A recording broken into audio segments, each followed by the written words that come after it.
Hola, hola, ¿qué tal? Soy Marco Baldo La Foca Leopardo y el día de hoy les traigo un relato muy hermoso de Julio Cortázar. Se llama La caricia más profunda y no suele estar recopilado en las antologías porque pertenece a un libro muy misceláneo que se llama Último Round. Espero que lo disfruten y dice así. En su casa no le decía nada, pero cada vez le extrañaba más que no se hubieran dado cuenta. Al principio podía pasar inadvertido y él mismo pensaba que la alucinación o lo que fuera no iba a durar mucho. Pero ahora que ya caminaba metido en la tierra hasta los codos, no podía hacer que sus padres y sus hermanas no lo vieran y tomaran alguna decisión. Cierto que hasta entonces no había tenido la menor dificultad para moverse, y aunque eso parecía lo más extraño de todo, en el fondo, lo que a él lo dejaba pensativo era que sus padres y sus hermanas no se dieran cuenta de que andaba por todos lados metido hasta los codos en la tierra. Monótono que, como casi siempre, las cosas sucedieran progresivamente de menos a más. Un día había tenido la impresión de que al cruzar el patio iba llevándose algo por delante, como quien empuja unos algodones. Al mirar con atención, descubrió que los cordones de los zapatos sobresalían apenas del nivel de las baldosas. Se quedó tan asombrado que no pudo ni hablar ni decírselo a nadie, temeroso de hundirse bruscamente del todo, preguntándose si a lo mejor el patio se habría ablandado a fuerza de lavarlo, porque su madre lo lavaba todas las mañanas y a veces hasta por la tarde. Después se animó a sacar un pie y a dar cautelosamente un paso. Todo anduvo muy bien, salvo que el zapato volvió a meterse en las baldosas hasta el moño de los cordones. Dio varios pasos más y al final se encogió de hombros y se fue hasta la esquina a comprar La Razón, porque quería leer la crónica de una película. En general evitaba la exageración, y quizás al final hubiera podido acostumbrarse a caminar así, pero unos días después dejó de ver los cordones de los zapatos, y un domingo ni siquiera descubrió la bocamanga de los pantalones. A partir de entonces, la única manera de cambiarse de zapatos y de medias consistió en sentarse en una silla y levantar la pierna hasta apoyar el pie en otra silla o en el borde de la cama, y así conseguía lavarse y cambiarse, pero apenas se ponía de pie, volvía a enterrarse hasta los tobillos, y de esa manera andaba por todas partes, incluso en las escaleras de la oficina y en los andenes de la estación Retiro. Ya en esos primeros tiempos no se animaba a preguntarle a su familia, y ni siquiera a un desconocido de la calle si le notaba alguna cosa rara. A nadie le gusta que lo miren furtivamente y después piensen que está loco. Parece obvio que solo él notaba cómo se iba hundiendo cada vez más y más, pero lo insoportable, y por eso mismo lo más difícil de decirle a otro, era admitir que hubiera más testigos de esa lenta sumersión. Las primeras horas que había podido analizar despacio lo que le estaba sucediendo, a salvo en su cama, las dedicó a asombrarse de esta inconcebible alienación frente a su madre, su novia y sus hermanas. Su novia, por ejemplo, ¿cómo no se daba cuenta por la presión de su mano en el codo que él tenía varios centímetros menos de estatura? Ahora estaba obligado a estirarse para besarla cuando se despedían en una esquina, y en ese momento en que sus pies se enderezaban sentía probablemente que se hundía un poco más, que resbalaba más fácilmente hacia lo hondo, y por eso la besaba lo menos posible, y se despedía con una frase amable y liviana que la desconcertaba un poco. Acabó por admitir que su novia debía ser muy tonta para no quedarse de una pieza y protestar por ese frívolo tratamiento. Nunca pensó demasiado en la ceguera de los padres, porque de alguna manera siempre habían estado ciegos para con sus hijos. Pero el resto de la familia, los colegas, Buenos Aires, seguían ahí y lo veían.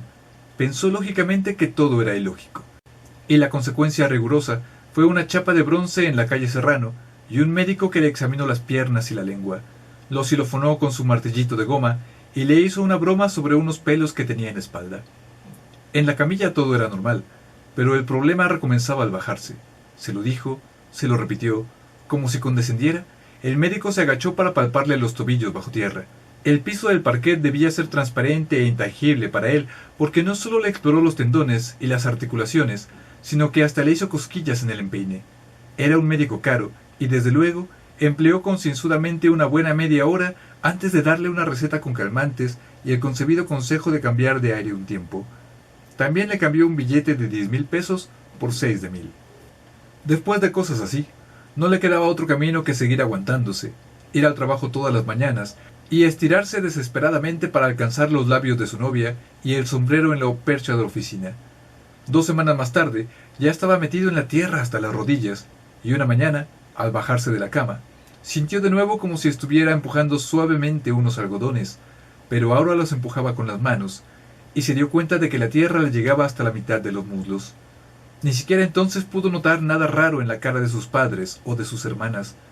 Con su novia, consiguió arrastrarla a un hotel y allí, después de ganar en 20 minutos una batalla contra 2000 años de virtud, la besó interminablemente hasta el momento de volver a vestirse. La fórmula era perfecta, y ella no pareció reparar en que él se mantenía distante en los intervalos. Renunció al sombrero para no tener que colgarlo en la percha de la oficina.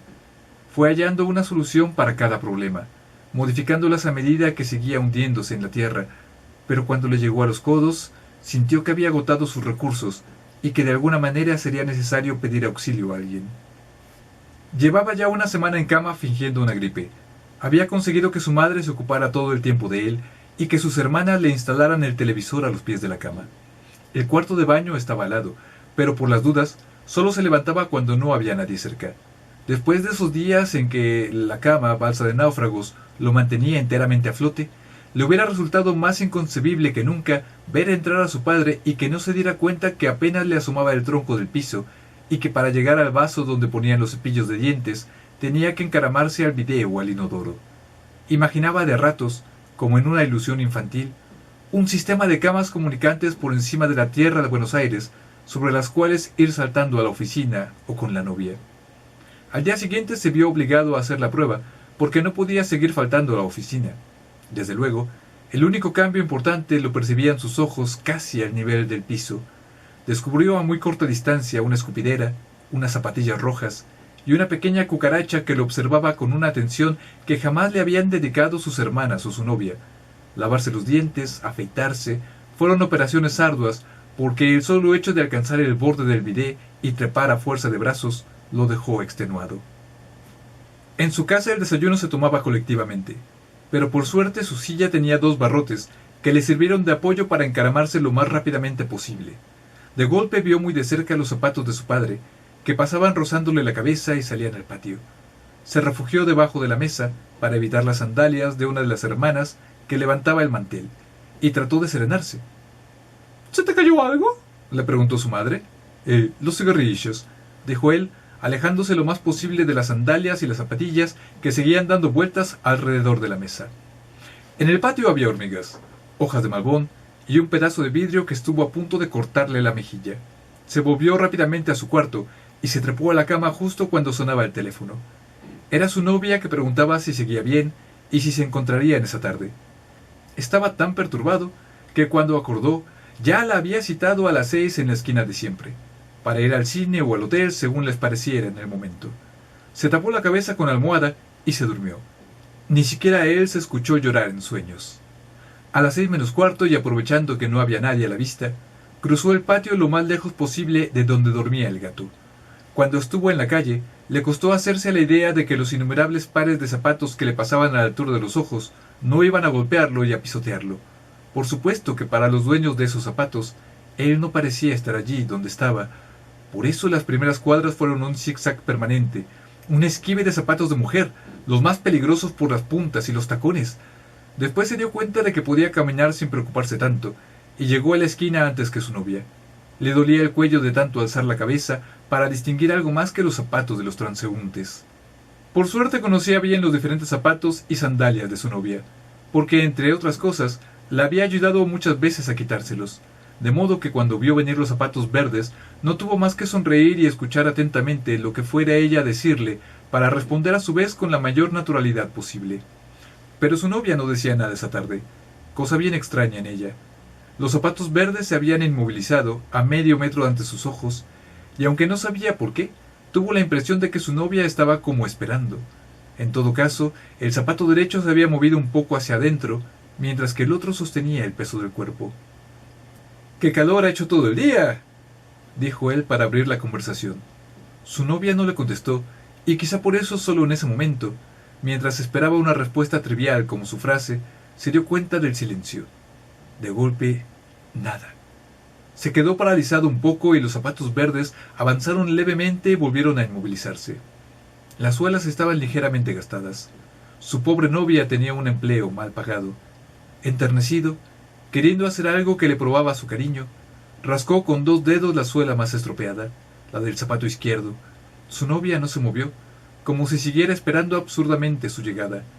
Con un dolor insoportable pudo todavía alzar la cabeza para buscar el rostro de su novia, pero solo vio las suelas de los zapatos a tal distancia que ya ni siquiera se notaban las imperfecciones. Estiró un brazo y luego el otro, tratando de acariciar esas suelas que tanto decían de la existencia de su pobre novia. Con la mano izquierda alcanzó a rozarlas, pero ya la derecha no llegaba, y después ninguna de las dos. Y ella, por supuesto, seguía esperando. Fin, tan tan, y ya, fue la caricia más profunda. Debo de confesarles que cuando grabé La más profunda piel, estaba tratando de grabar y me equivoqué de título. Esas cosas me pasaban con estos 2 textos. Y uno de los mejores ejemplos de la literatura fantástica, redonda y perfecta de Julio Cortázar, donde un elemento ajeno se introduce de pronto en un universo normal y nos muestra este sentido de extrañeza que podría pasarle perfectamente a cualquiera y no haberlo sabido nunca el resto del mundo. Así es este cuento. Por eso me gusta tanto. ¿A ustedes no? Espero yo que sí. Si es así, denle like. Si no, pues no le den like. Si les disgustó, denle dislike. Suscríbanse, recomiéndenlo a sus amigos, pero sobre todo a sus amigas.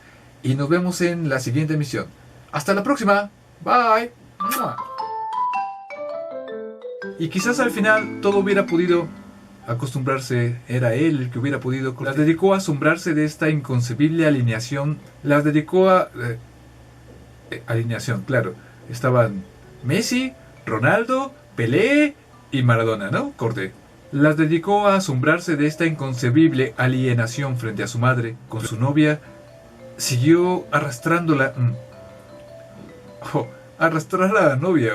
Ponerle una buena arrastrada, sí, pero arrastrarla así, corte.